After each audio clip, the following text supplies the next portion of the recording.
Hello बच्चों, आप लोगों का एजुकेशन केयर क्लासेस में स्वागत है। मैं अवधेश पटेल। आज हम बात करेंगे इतिहास के मौर्य वंश के बारे में कि मौर्य वंश की स्थापना कैसे हुई या मौर्य वंश में किन लोगों ने शासन किया और मौर्य वंश से संबंधित क्या क्वेश्चन एग्जाम में बनते हैं या क्या बन सकते हैं, उस पर भी हम चर्चा करेंगे और उसके साथ फैक्ट की भी बातें करेंगे। तो देखिए, जो मौर्य वंश था, क्योंकि मौर्य वंश की जो स्थापना की थी चंद्रगुप्त मौर्य ने की थी। माना यह जाता था कि ये मगध का एक वंश है और चंद्रगुप्त मौर्य ने घनानंद को, यानी नंद वंश के शासक घनानंद को पराजित करके मौर्य वंश की स्थापना की थी। तो चलिए उस पर हम चर्चा कर रहे हैं। देखिए, मौर्य वंश की स्थापना जो होती है वो 322 में मौर्य वंश की स्थापना होती है चंद्रगुप्त मौर्य के द्वारा। इसमें जो शासन किया था चंद्रगुप्त मौर्य, उसके बाद बिंदुसार आए, फिर उसके बाद अशोक आया, फिर उसके बाद लास्ट जो अंतिम शासक था, यह अंतिम शासक बृहदत्त था। कौन था अंतिम शासक? कौन था? बृहदत्त था।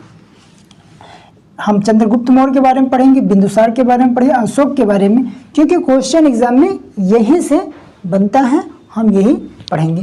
तो चलिए अब अभी बात करते हैं चंद्रगुप्त मौर्य के बारे में। तो देखिए, जो चंद्रगुप्त मौर्य था, चंद्रगुप्त मौर्य ने चाणक्य की सहायता से नंद वंश के शासक घनानंद को पराजित करके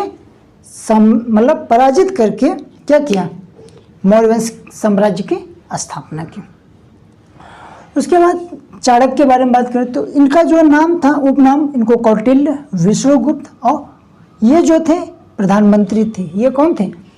चंद्रगुप्त मौर्य के प्रधानमंत्री। अब देखिए क्या है कि जो चाणक्य था, चाणक्य का बहुत ही अहम रोल था चंद्रगुप्त के सपोर्ट में, यानी कि जो मौर्य साम्राज्य था उसके स्थापना में और उसके विस्तार में जो चाणक्य था उसका एक बहुत ही अहम रोल माना जाता है कि अगर प्रधानमंत्री यानी कि चाणक्य ने चंद्रगुप्त मौर्य को इतनी सहारा नहीं दी तो शायद इतना बड़ा विजेता चंद्रगुप्त मौर्य नहीं बन पाता।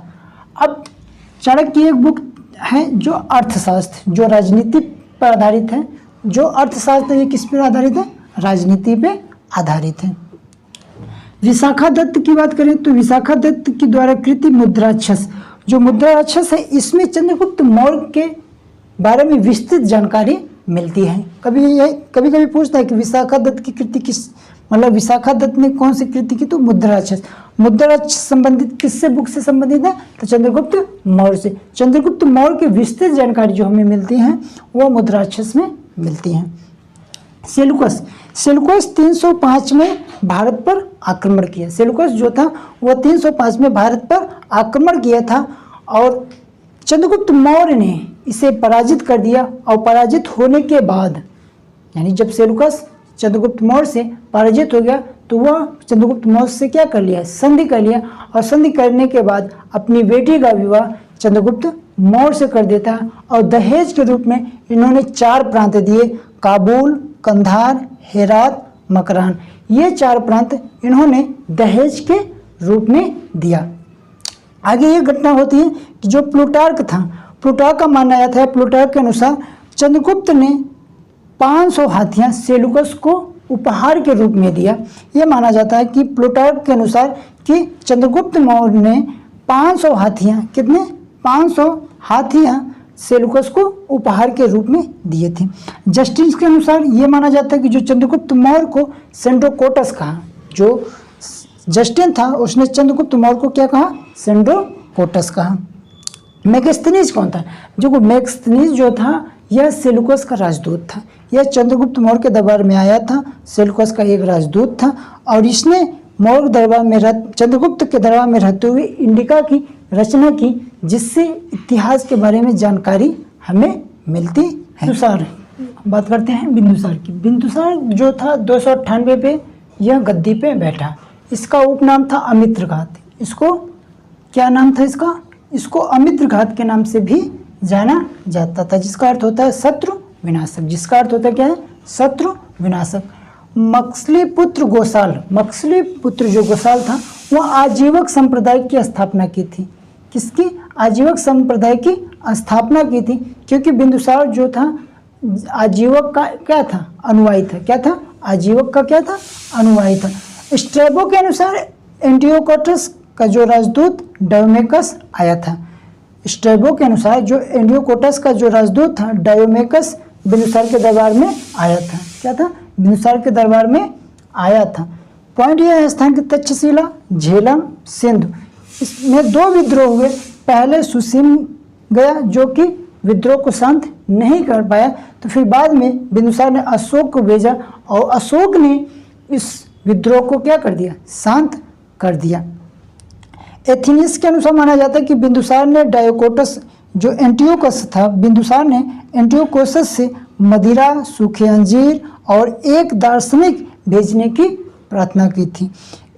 जो एथेनियस के अनुसार यह माना जाता है कि बिंदुसार ने एंटियोकस से मदिरा, सूखे अंजीर और एक दार्शनिक भेजने की प्रार्थना की थी।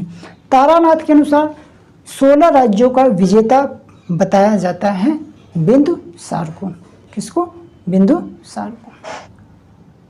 अशोक तीसरा शासक हुआ और ये 269 BC में इन्होंने गद्दी पे बैठे और 261 BC में कलिंग पर इन्होंने आक्रमण किया। और जब इन्होंने कलिंग पर आक्रमण किया तो उस समय वहाँ की जो हजारों लोग इनके सामने क्या हो गए, मारे गए।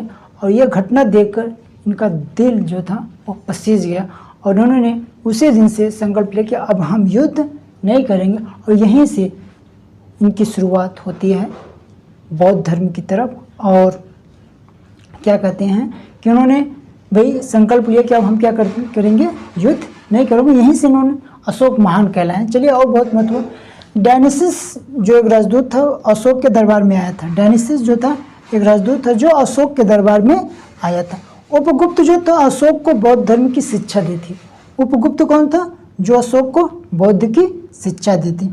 उपासक ब्राह्मण, जो उपासक थे ब्राह्मण धर्म के, शैव धर्म के, लेकिन बौद्ध धर्म के ये व्यक्तिगत क्या थे, उपासक थे, यानी अनुयायी थे। तो भाई ये तो ब्राह्मण धर्म के भी अनुयायी थे, शैव धर्म के उपासक भी थे, लेकिन बौद्ध धर्म को ये व्यक्तिगत रूप से अनुयायी थे। व्यक्तिगत रूप से कभी कभी पूछता है कि व्यक्तिगत रूप से किस धर्म के अनुयायी थे, तो बौद्ध धर्म के अनुयायी थे।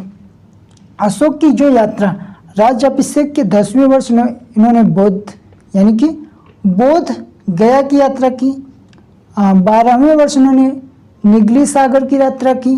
20वें वर्ष, अब राज्याभिषेक के 20वें वर्ष इन्होंने लुम्बिनी की यात्रा की थी। इन्होंने बौद्ध धर्म को प्रचार करने के लिए अपने पुत्र महेंद्र और पुत्री संघमित्रा को श्रीलंका भेजा था, जो बाद में ये लोग वहीं पे रहे और वहीं पे इन लोगों की मृत्यु हो गई। भारत में जो अभिलेखों की